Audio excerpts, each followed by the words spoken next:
0.5. Jadi menurut gua untuk saat ini Bitcoin dia bakal melakukan koreksi move terlebih dahulu atau melakukan down dulu ya teman-teman. Dia akan masuk ke area atas, maybe ke area supply, baru dia dijebret lagi sampai ke area bawah. Nah ini menurut gua pribadi untuk si Bitcoin saat ini. Dan untuk next targetnya Bitcoin dia akan masuk ke area-area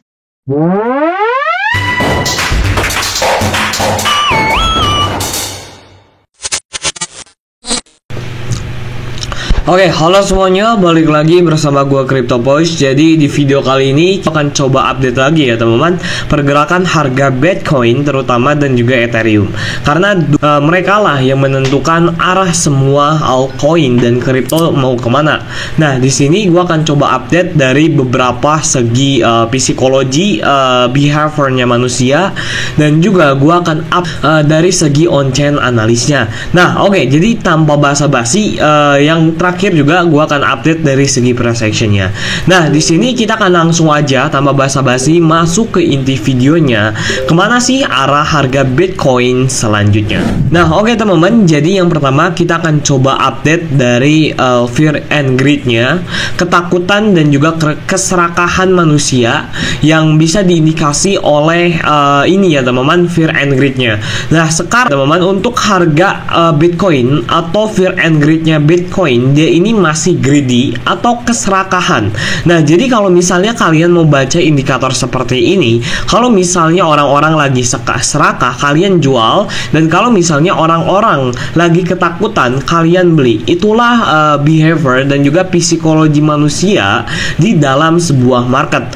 Nah ini caranya membacanya seperti ini. Dan sekarang Bitcoin fear and greed-nya pas kemarin yesterday itu ada di grid 63 poinnya, dan now sekarang atau hari ini ada di 61. Nah karena kemarin market itu dijeblok atau di anjlok ya, market itu anjlok di Bitcoin, dia turun sekitar 3%-an pas kemarin ini. Nah di sini gua akan coba update lagi pergerakan harga price action-nya. Dan sebelum masuk ke price action-nya, yang pertama kita akan coba masuk terlebih dahulu ke dalam liquidation head map-nya si Bitcoin ini sendiri. Nah, yang pertama teman-teman kalian bisa lihat di sini, ini adalah sebuah liquidation head map dari Bitcoin ini sendiri. Nah, di sini gua akan coba update dari liquidation head map-nya. Nah, untuk liquidation head map yang paling besar di Bitcoin, ini berada di area sekitar 65.000. Nah, ini adalah liquidation head map-nya Bitcoin yang sangat-sangat besar di area sini, teman-teman. Kalian bisa lihat ya, ini liquidation head map-nya 65.000. Ini adalah area yang sangat-sangat besar, potensial dia terpantau di area sini. Dan untuk di area bawahnya ini cukup nggak terlalu besar, yaitu di area sekitar 63.700-an. Dan untuk yang paling kuatnya di 65.000. Nah di sini kita bisa lihat ya, potensial untuk Bitcoin atau market atau harga ini bisa masuk dulu ke area 65.000 untuk mengambil area liquidation head map yang ada di area sini. Karena di sini juga 65.000 menjadikan angka psikologinya manusia. Nah, di sini gua akan coba aja langsung ke price action-nya atau ke analisanya Bitcoin dan Ethereum dia mau kemana. Nah, teman-teman, jadi ini kalian bisa lihat ya. Yang pertama dari segi price action-nya, yang akan gue jelasin untuk yang pertama itu dari segi closing monthly-nya atau closing candle-nya. Nah, kalau misalnya kalian belum nonton video gue yang nah, kalian bisa cek atau tonton videonya yang ini ya. Nah, update BTC analisa ini OTW ngepump ke 70.000. Nah, ini kalian bisa cek videonya yang ini. Nah, di sini gua akan coba bahas lagi untuk Bitcoin dia mau kemana sih untuk segi price action-nya. Nah, yang pertama teman-teman, kalau misalnya gua akan coba ngasih tahu ke kalian yaitu closing monthly-nya ya teman-teman, atau closing weekly-nya. Nah, ini adalah candle closing bulanan ya. Sekarang ini Bitcoin berada di area candle closing bulanan dia. Dan sekarang ini di 30 September. Nah, gimana sih cara baca candle bulanan? Jadi kalau misalnya yang gua tahu, kalau misalnya kalian lebih tahu dari gua, tolong koreksi di bawah ini atau kalian komen aja, bang salah penjelasan lu tentang monthly closing itu salah. Nah, yang setahu gua ketika harga ini ya lebih, jadi kalau misalnya closing bulanan ini lebih dari bulan sebelumnya, ini menandakan potensial bullish. Dan sebaliknya, kalau misalnya closing monthly ini berada di bawah bulanan yang ini, jadi di bawah closing candlenya yang ini, berarti itu menandakan area bearish. Nah, itu yang gua tahu untuk closing bulanan. Dan untuk closing per weeknya, teman-teman, kalian bisa lihat ya. Closing weeknya Bitcoin ini membentuk sebuah, atau weekly-nya ini membentuk sebuah area bearish. Ini hati-hati ya, ini ada pembentukan potensial area bearish. Takutnya seperti history yang ada di sini. Kalian bisa lihat ya, ini history ketika ada weekly closing bearish, ini semuanya pasti bearish. Ketika ada weekly closing bullish, ini pasti bullish. Nah, kalian bisa lihat ya di sini. Nah, takutnya tuh seperti ini nih, kayak ini nih.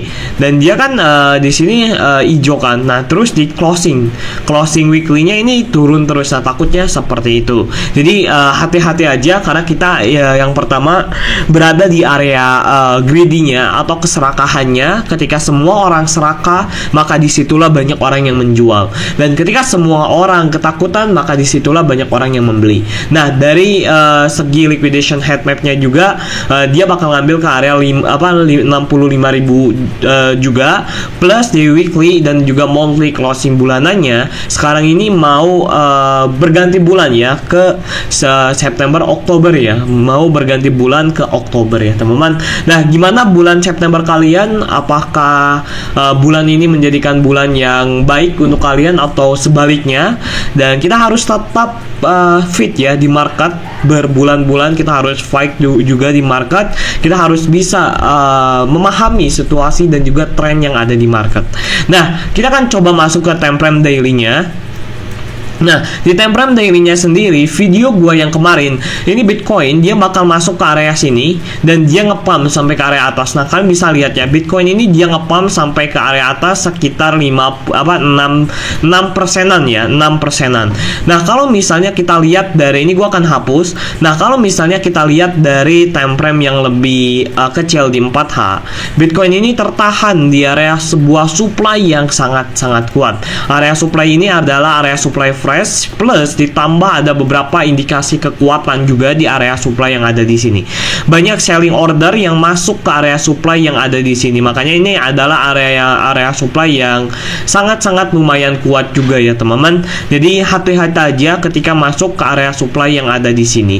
Dan sekarang dia langsung jebret ke area bawah ya teman-teman. Nah, teman-teman semuanya, di sini akan gua jelasin yang pertama. Kita coba masuk ke time frame 1 jamnya. Bitcoin kalau misalnya lihat dari segi liquidation head map-nya, ini bakal ada potensial take out di area 65 ribuan di area sini. Dan area 65 ribuan ini adalah area apa sih? Nah, ini adalah area liquidation head map yang sangat besar juga. Potensial untuk saat ini menurut gua pribadi Bitcoin akan down dan Bitcoin akan mengalami penurunan dan juga akan mengalami koreksi. Dan koreksi inilah kita saatnya membeli dan membeli. Ketika Bitcoin turun, kita saatnya membeli dan juga membeli. Nah, kalian bisa lihat ya di time frame yang lebih kecilnya di 30M. Nah, di 30M sendiri teman-teman, ya memang di area 65 ini ada area sebuah supply. Nah, area sebuah supply di time frame 30M-nya. Dan juga kalau misalnya kita lihat pakai Fibonacci retachment dari high ke low-nya, 65 itu adalah sebuah area Fibonacci 0.3. Dan sampai masuk ke diskon dan juga premiumnya ini di area 0.5. Jadi menurut gua untuk saat ini Bitcoin dia bakal melakukan koreksi move terlebih dahulu atau melakukan down dulu ya teman-teman. Dia akan masuk ke area atas, maybe ke area supply, baru dia dijebret lagi sampai ke area bawah. Nah, ini menurut gua pribadi untuk si Bitcoin saat ini. Dan untuk next targetnya Bitcoin dia akan masuk ke area-area sini, ke area 63.000. Karena di sini udah ada beberapa indikasi juga dari segi fair and greed-nya, dari segi monthly closing dan juga weekly closing candle-nya, dan juga dari segi price action yang lebih detailnya di time frame yang lebih kecil, bahwa Bitcoin itu sudah dipastikan akan mengalami koreksi dulu, dan juga sudah dipastikan menurut gua pribadi itu bakal ada ada penurunan sampai ke area 63 ribuan. Nah, area sini lah 63.000 sampai 64.000 lah pokoknya. Nah, untuk take it-nya kalau misalkan mau sorting area di area sini. Nah, jadi segitu aja untuk pembahasan kita tentang Bitcoin hari ini. Semoga apa yang gua sampaikan hari ini ada ilmu yang kalian bisa dapetin. Thank you so much yang udah nonton. Jangan lupa kalian masuk ke grup Telegram gua udah sediain linknya ada di deskripsi video ini. Nah, kalian bisa langsung aja masuk ke grup Telegram gua udah sediain di deskripsi video ini secara gratis. Nah, di sini adalah komunitas untuk kalian sharing-sharing, komunitas juga untuk kalian mendapatkan informasi tentang updatean Bitcoin, Ethereum dan juga sinyal trading. Nah, thank you so much yang udah nonton video gua. Semoga videonya bermanfaat and see you the next video.